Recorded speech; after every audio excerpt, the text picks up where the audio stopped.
வேலூரில் கடும் பனிமூட்டம் நிலவுவதால் மக்களின் இயல்பு வாழ்க்கை கடுமையாக பாதிக்கப்பட்டுள்ளது. அதனை அண்மை செய்தியாக பார்த்துக் கொண்டு வருகிறோம். இதுகுறித்த முழு விவரங்களை வழங்க செய்தியாளர் ஜான்சன் நம்முடைய இணைப்பில் காத்திருக்கிறார். ஜான்சன், வணக்கம். விவரங்கள்.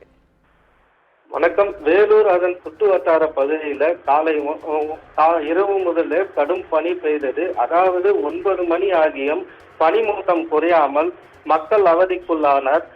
கடந்த 2 நாட்களுக்கு முன்பு மழையுடன் பனி பெய்ததால் அதிக அளவில் இருந்ததால் பனிமூட்டம் குறையாமல் இருந்தது. இந்த நிலையில் இன்று இரவு முதலே வேலூர் அதன் சுற்றுவட்டார பகுதியில் பனிமூட்டம் அதிகமாக காணப்படுகிறது.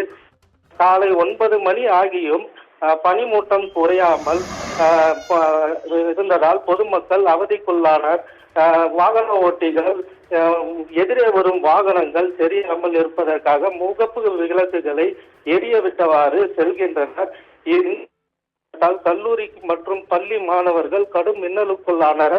அதே போன்று ரயிலிலும் முகப்பு விளக்குகள் எரிய விட்டவாறு செல்கின்றது.